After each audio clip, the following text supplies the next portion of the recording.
Hello student, last lecture में हमने जैव प्रक्रम पाठ के अंदर सजीव, निर्जीव और पोषण के बारे में, कोशिका के बारे में तमाम बातें डिस्कस की थी। आज हम अपना फर्स्ट प्रक्रम की शुरुआत करते हैं, जिसमें पाचन प्रक्रम जिसको बोलते हैं उसके बारे में आ जाएगी। इसी कड़ी में हम बात करते हैं पोषण के बारे में। हमने जैसे आपको बताया था कि पोषण क्या होता है, कि भोजन को अंतर्ग्रहण करने की जो विधि होती है उसको पोषण कहते हैं।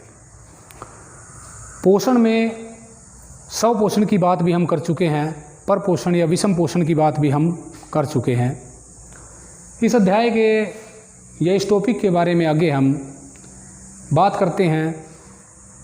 जो एक कोशिकीय जीव होता है, जिसमें हमने अमीबा की बात की थी कि उसमें पोषण किस प्रकार से होता है, या एक कोशिकीय जीव में पोषण कैसे होता है। फिर बहुकोशिकीय जीव में पोषण किस प्रकार से होगा उसकी बात की जाएगी। बहुकोशिकीय जीवों में मुख्यतः हम मनुष्य की बात करेंगे कि मानव में पोषण किस प्रकार से होगा, या मानव पाचन तंत्र क्या होता है और कैसे काम करता है। तो सबसे पहले बात करते हैं अमीबा में पोषण की, कि अमीबा में जो पोषण है वो किस प्रकार का होता है। ये आप जानते हो कि जो अमीबा होता है वो एक कोशिकीय जीवों में आता है, यानी कि एक कोशिका से मिलकर ही इनका पूरा शरीर बना होता है। तो इनकी संरचना भी इसी में आ जाएगी कि अगर बात करें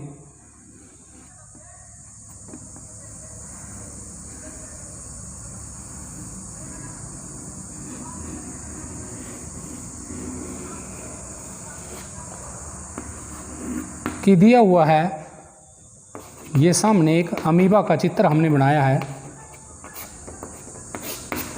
एक कोशिकीय जीव है और इसके बारे में हमने आपको बताया था कि इनकी जो बाहरी सतह होती है वो वातावरण के सीधे संपर्क में होती है, जिससे ये गैसों का और भोजन का आदान प्रदान सीधे प्रत्यक्ष रूप से कर सकता है। तो अगर इसकी पोषण की बात करें तो जो भोजन का कण बाहर वातावरण में मौजूद है, खाद्य कण जिसको बोलते हैं, जब यह खाद्य कण इस एक कोशिकीय जीव की बाहरी सतह के संपर्क में आता है तो ये जो बाहरी सतह है ये कूटपादों का निर्माण करती है। एक संरचनाएं उभर जाती हैं बाहर की तरफ जो इस भोजन को पकड़ लेती हैं। अब ये कोशिका है तो इसका मतलब इसके अंदर केंद्रक भी लगा हुआ है, केंद्रक भी है, इसके अंदर जीव द्रव्य भी भरा हुआ है, एक तरल पदार्थ भी होता है जो आपने 9th क्लास में पढ़ा हुआ है जीवन की मौलिक इकाई कोशिका में, कि कोशिका में विभिन्न कोशिकांग भी होते हैं, केंद्रक भी होता है, जीव द्रव्य भी होता है। तो ऐसे ही अमीबा के अंदर बात करें, केंद्रक भी है और जो बाह्य संरचना है ये जो दी गई है, ये जो सतह दी गई है, ये सतह ही इस भोजन को, खाद्य कण को पकड़ने के लिए कूटपाद का निर्माण करती हैं।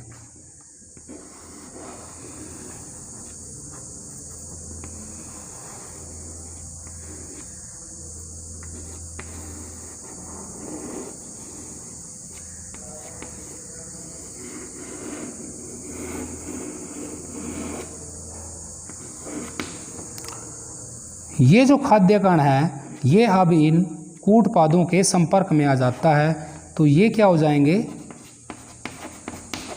कूटपाद। ये खाद्य कण रहेगा। इन कूटपादों के जरिए ही जो खाद्य कण है वो अंदर सतह में प्रवेश करना शुरू करेगा।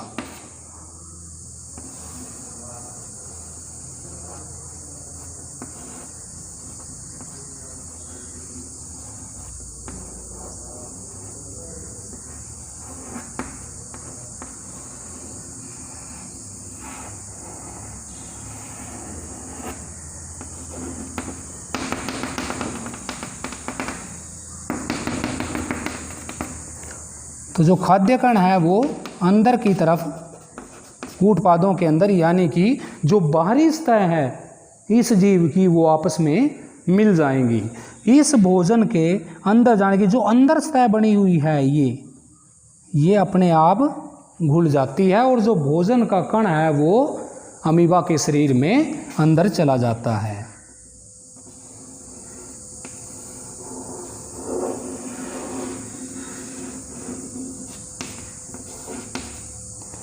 और जो भोजन अंदर आया है वो जीव द्रव्य में मिक्स मिल जाएगा और इससे जो ऊर्जा की प्राप्ति जीव को करनी होगी, अमीबा को करनी होगी, वो वहाँ से कर लेगा। जैसी संरचना पहले थी वैसी की वैसी ही बन जाएगी। कूटपाद अपनी वास्तविक स्थिति में वैसे ही चले जाएंगे। तो अमीबा के अंदर सबसे पहले यही होगा कि खाद्य को ग्रहण करने के लिए, यानी कि पोषण करने के लिए, जिसको हम भोजन का अंतर्ग्रहण बोलेंगे, उसमें कूटपाद अहम योगदान देंगे, अहम रोल अदा करेंगे। तो यहाँ से जो अपशिष्ट पदार्थ, क्योंकि अपशिष्ट पदार्थ जब जीव की बात आ जाती है तो सभी के अंदर बनते हैं, तो जो अपशिष्ट पदार्थ होंगे उनकी जो बाहर निकलने की प्रक्रिया होती है अमीबा के अंदर या किसी भी जीव की बात करें उसे बहिक्षेपण कहते हैं। अपशिष्ट पदार्थों का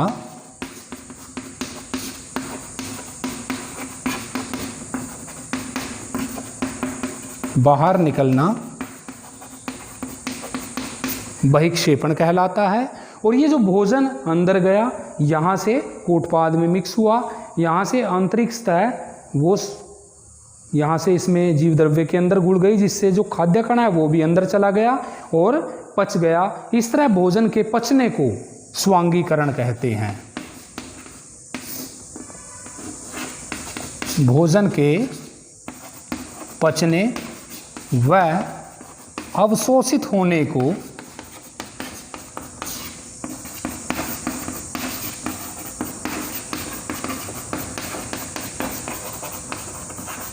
स्वांगीकरण कहते हैं। अब ये 3-4 बातें ही बताई हैं इसमें, और ये एक प्रश्न बन जाता है और मुख्य प्रश्न भी है कि अमीबा में पोषण का सिर्फ चित्र सहित वर्णन करो। तो उसमें हमने चित्र बना देना है कि कैसे खाद्य कण कूटपादों के संपर्क में आया, कैसे जीव द्रव्य के संपर्क में आके और उसको ऊर्जा की प्राप्ति हुई। उसके बाद बात करते हैं प्राणियों में पोषण की। और प्राणियों में पोषण की जब हम बात करते हैं तो हम मुख्यतः बात करेंगे मानव में पाचन तंत्र का संक्षिप्त वर्णन करो। अब जो डायग्राम आपको बताया जाएगा, बनाया जाएगा यहाँ, उसको देख के आप बड़े आराम से बना सकते हैं। जो आपको समझाया जाएगा वहाँ से आप अपने नोट्स प्रिपेयर कर सकते हैं। लगभग सारे क्वेश्चन इसमें से जो बताए जाएंगे उसी में से निकल आते हैं, चाहे वो छोटे प्रश्न हैं 1-1 नंबर के आते हैं, चाहे वो 3 नंबर का नामांकित चित्र आता है, चाहे वो 5 नंबर का ऐसा प्रश्न आए कि मानव पाचन तंत्र का नामांकित चित्र बनाकर संक्षिप्त वर्णन करो। तो यहाँ शुरुआत करेंगे मानव पाचन तंत्र की।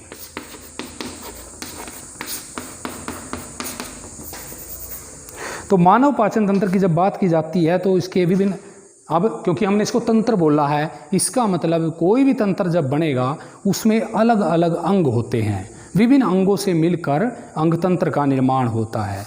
ये आप पढ़ चुके हो 9th क्लास के अंदर कि कोशिका जो होती है, जब वो कोशिकाओं का समूह मिलता है तो उसका ग्रुप बनता है, तो उससे उत्तक बन जाते हैं।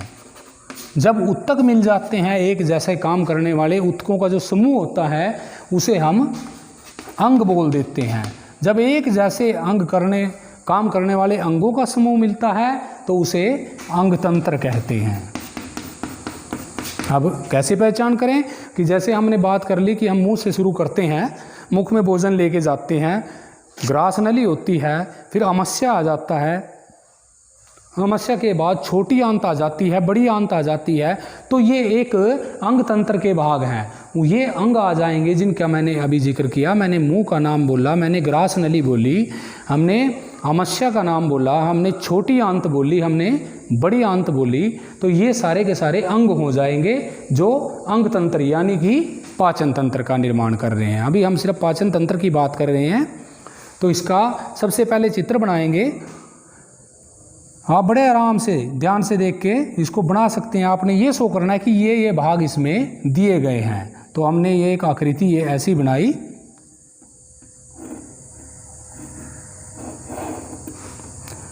इस भाग को दिखाया हमने, ऊपर भाग छोड़ दिया, वो नासिका बनी हुई है। नासिका के साथ साथ, क्योंकि आगे हम बात करेंगे श्वसन तंत्र की, तब हमें नासा गुहा की भी ज़रूरत पड़ेगी। तो अभी हम बात कर रहे हैं सिर्फ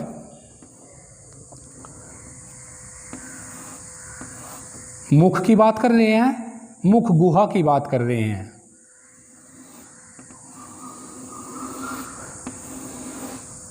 ग्रसिका की बात कर रहे हैं। ग्रास नली अब हमारे गले से होकर जाती है, तो हम भोजन मुंह से खा रहे हैं, उसके बाद वो दांतों के द्वारा चबाया जाता है, फिर उसके अंदर लार उत्पन्न होती है, वो उसमें मिक्स की जाती है। किस किस का रोल होता है वो भी हम बताएंगे, इसमें किसका अहम योगदान रहेगा। उसके बाद यहाँ से चलता हुआ भोजन जाएगा आमाशय के अंदर, जो कि जे की आकृति की एक संरचना होती है।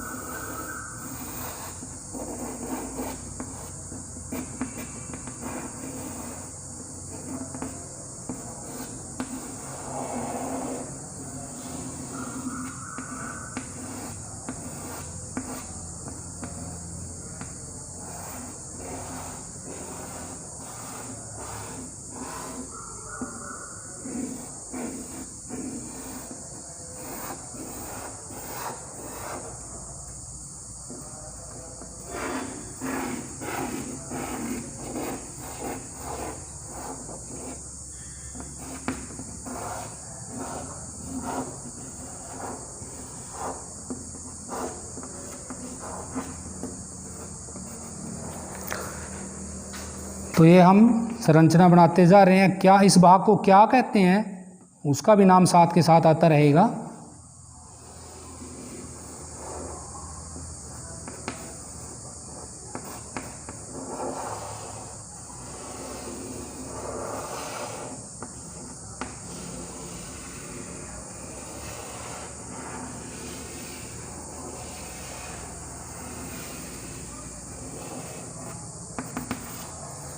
तो ये हमने जो संरचना बनाई है इसमें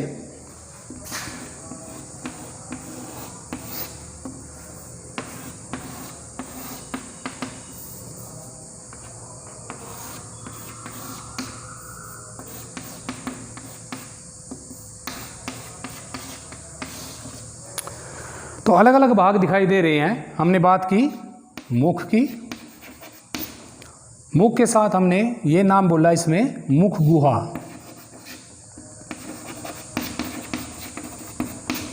जो अंदर जिसमें दांत भी लगे हुए हैं, सिर्फ ये तो ओठों की बात हो जाती है बाहरली साइड की। यहां हमने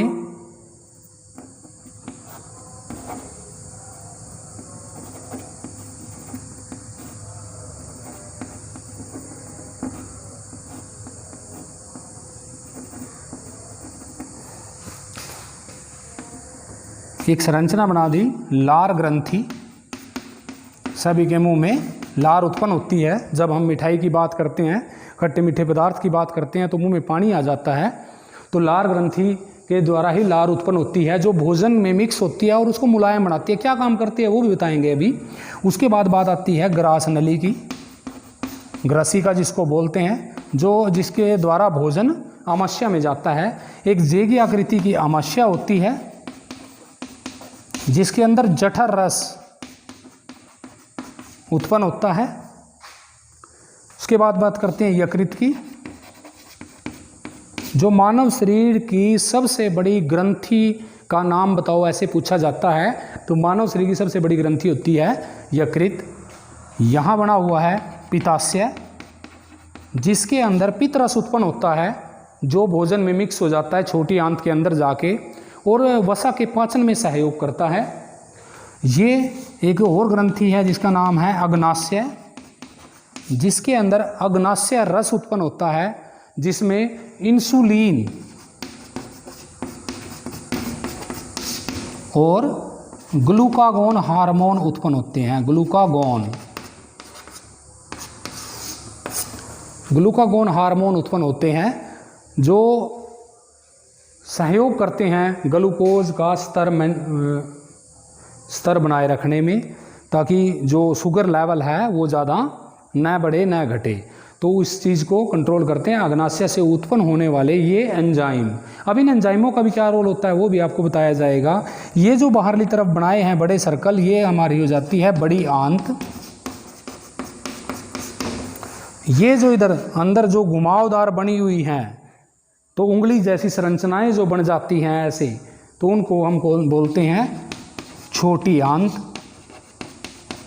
या क्षुद्रांत्र भी बोलते हैं उसको। ये वृद्धांत्र होती है, बड़ी आंत को बोल देते हैं।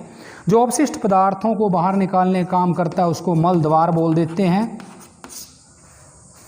ये एक बाहर उभरी हुई थोड़ी मांसपेशी टाइप संरचना होती है जिसको हम बोलते हैं कृमि रूपी परिशेषिका। कृमि रूपी परिशेषिका यानी अपेंडिक्स बोल दिया जाता है। तो बात करते हैं, ये भी भिन्न भिन्न भाग होते हैं मानव पाचन तंत्र के, कि मानव पाचन तंत्र मुख से शुरू होकर मलाशय मल द्वार तक जाता है, जिसके विभिन्न भाग होते हैं। मुख, पहला हम मुख बोल सकते हैं, ग्रास नली होती है, आमाशय होती है, छोटी आंत होती है और बड़ी आंत होती है। तो ये पाचन तंत्र के भाग हो जाएंगे। अब काम कैसे करता है कि हम भोजन को मुख के द्वारा ग्रहण करते हैं, मुंह के द्वारा अंदर लेकर जाया जाता है। तो ये इसकी कार्यविधि में आ जाएगा। ये इसका नामांकित चित्र रहेगा, सिर्फ जो बनाना है आपने।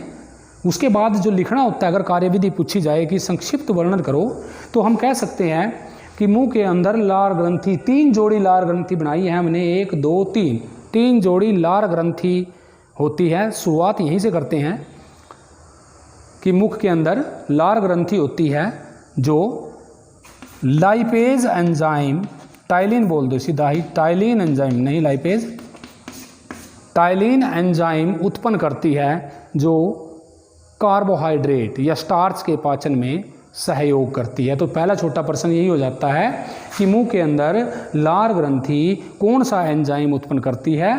टाइलिन। किस भोजन के घटक के पाचन में सहयोग करता है टाइलिन? टाइलिन करेगा स्टार्च के, कार्बोहाइड्रेट के पाचन में सहयोग करता है। तो कई बार ये पूछ लेते हैं कि कार्बोहाइड्रेट का पाचन पाचन तंत्र के किस भाग से शुरू होता है? मुख से शुरू होता है।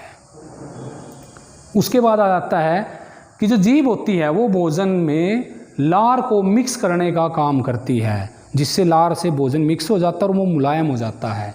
ग्रास नली से होता हुआ भोजन आमाशय में जाता है। आप कार्यविधि को ऐसे ही लिख सकते हैं, जो हमने मुख की बात की, लार ग्रंथि की बात की, उसके बाद कि ग्रास नली से होता हुआ भोजन आमाशय में जाता है, जिसमें जठर रस उत्पन्न होता है। जठर रस में प्रोटीन के पाचन के लिए पेप्सिन एंजाइम और हाइड्रोक्लोरिक अम्ल भी उत्पन्न होता है। अब ये हाइड्रोक्लोरिक अम्ल जो होता है, इसी के कारण जो आमाशय के अंदर भोजन की प्रवृत्ति है वो अम्लीय हो जाती है, क्योंकि वो अम्ल हो जाता है। ज़्यादा एसिड बनने से कहते हैं ना कि एसिडिटी हो गई, इनो पियो, इनो पीनी चाहिए, या फिर वो कैप्सूल वगैरह देते हैं डॉक्टर कि तेजाब का कैप्सूल है जी, तो वो ये जब ज़्यादा मात्रा में हाइड्रोक्लोरिक अम्ल जब ज़्यादा मात्रा में उत्पन्न हो जाता है, ये कहाँ उत्पन्न होता है? आमाशय के अंदर। ये भोजन को पचाने में सहयोग करने के लिए भी होता है। क्योंकि जो एंजाइम यहाँ बन रहा है पेप्सिन, इसकी जो एक्टिव होगा, ये काम करेगा, वो अम्लीय अगर माध्यम होगा उसके अंदर करेगा, इसलिए यहाँ ये अम्ल उत्पन्न होता है। उसके बाद यहाँ से भोजन चलता है, यहाँ भोजन में प्रोटीन का पाचन भी होना शुरू हो जाता है और कार्बोहाइड्रेट का पाचन भी शुरू हो जाता है, क्योंकि कार्बोहाइड्रेट का पाचन यहाँ से होता है और यहाँ भी हो जाएगा। जठर रस में हाइड्रोक्लोरिक अम्ल, प्रोटीन के पाचन के लिए पेप्सिन और कार्बोहाइड्रेट के पाचन के लिए भी एंजाइम उत्पन्न होते हैं। यहाँ से भोजन इस नली से होता हुआ छोटी आंत में चला जाता है और बीच में ये उपस्थित होता है मानव शरीर की सबसे बड़ी ग्रंथि यानी कि यकृत। इसमें उपस्थित होता है पित्ताशय, जिसमें पित्त रस संचित रहता है, इकट्ठा रहता है। यहाँ से पित्त रस इस नली से होता हुआ और अग्नाशय से निकला हुआ अग्नाशय रस, जिसमें इंसुलिन और ग्लूकागोन होते हैं, भोजन में मिल जाते हैं, जो कि छोटी आंत में चले जाते हैं। छोटी आंत के अंदर, क्षुद्रांत्र के अंदर आंतरस उत्पन्न होता है। ये आंतरस इसमें कार्बोहाइड्रेट के पाचन के लिए,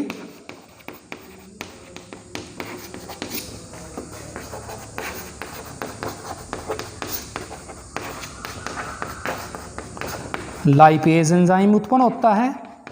प्रोटीन के पाचन के लिए ट्रिप्सिन एंजाइम उत्पन्न होता है। और साथ में जो ये भोजन में मिलते हैं पित्ताशय रस में से पित्तरस मिलेगा, ये वसा के पाचन में भी सहयोग करते हैं, इमल्सीकरण कर देते हैं, इमल्सीकरण, वसा का पाचन हो जाता है। जो यहाँ से पित्तरस इस भोजन के साथ छोटी आंत में आता है वो वसा के पाचन में भी सहयोग करता है। इस तरह जो जटिल अणु होते हैं भोजन के वो सरल अणुओं में टूट जाते हैं और भोजन पूर्ण रूप से पचकर अवशोषित हो जाता है छोटी आंत के अंदर। यह अवशोषित भोजन यहाँ से फिर रक्त वाहिकाओं के द्वारा, अब रक्त वाहिकाएँ कहाँ होती हैं, अब हमने ये बात की कि ये उंगली के समान जो संरचनाएं होती हैं छोटी आंत में, इन्हें बोल देते हैं दीर्घरोम। दीर्घरोम जो उंगली के समान संरचनाएं होती हैं उन संरचनाओं को दीर्घरोम कहते हैं। अब ये जो दीर्घरोम होता है ये भोजन को पचाने के लिए ज़्यादा अक्षेत्रफल प्रदान करता है। जैसे भोजन को यहाँ से यहाँ जाना, अगर वो सीधा जाए तो अक्षेत्रफल कम होगा, ऐसे घूम के जाए तो उसके लिए अक्षेत्रफल ज़्यादा हो जाएगा और भोजन को पचने में, अवशोषित होने में ज़्यादा टाइम, अक्षेत्र मिल जाएगा। तो इस तरह दीर्घरोम में ही बहुत सारी मात्रा में रक्त वाहिकाएँ उपस्थित होती हैं जिससे भोजन पचने के बाद उन रक्त वाहिकाओं में अवशोषित हो जाता है और वहाँ से भोजन कोशिका के माइटोकॉन्ड्रिया में श्वसन के लिए जाता है ताकि हमें भोजन से ऊर्जा प्राप्त हो सके। तो हमने पाचन तंत्र में ये देखा कि कौन कौन से भाग होते हैं और आपने सिर्फ अगर चित्र बनाना आ जाए, नामांकित चित्र, तो ये भाग दिखाने हैं। छोटे प्रश्न हमने ये बताया कि लार ग्रंथि में कौन सा एंजाइम बनता है, किसका पाचन शुरू होता है। फिर हमने जठरस अमस्य की बात की, कौन सा रस उत्पन्न होता है, उसकी प्रवृत्ति क्या होती है, प्रकृति क्या होगी, यहाँ HCl अम्लीय होगी, बड़ी आंत में, छोटी आंत में क्षारीय होगी। उसके बाद बात आ जाती है बड़ी आंत की। छोटी आंत में भोजन अवशोषित हो गया, अब जो ज़्यादा जो फालतू पानी होता है, ज़्यादा पानी पिया जाता है, वो सारा का सारा बड़ी आंत में चला जाता है, अवशोषित हो जाता है और मलद्वार के द्वारा बाहर निकल जाता है। तो बड़ी आंत का काम सिर्फ ये होगा कि जितना भी फालतू पानी होगा, तरल होगा, वो सारा का सारा शरीर से उत्सर्जित पदार्थ के रूप में बाहर निष्कासित करना। भोजन के पाचन में और अवशोषण में जो अहम योगदान रहेगा वो रहेगा छोटी आंत का। तो हमने अमीबा में पाचन के बारे में पढ़ा, पोषण के बारे में पढ़ा, और मानव में जो पाचन तंत्र होता है, पोषण होता है, उसके बारे में भी पढ़ा। नेक्स्ट लेक्चर के अंदर हम श्वसन तंत्र के बारे में पढ़ेंगे और आहिस्ता आहिस्ता जो भी तंत्र हमारे हैं उनके कैसे नामांकित चित्र बनाने हैं, कैसे उनकी कार्यविधि लिखनी है, वो आपको बताई जाएगी। आप बड़े आराम से ध्यान से जो इसमें बताया जा रहा है उसको देखते हुए अपनी कॉपी तैयार कर सकते हैं।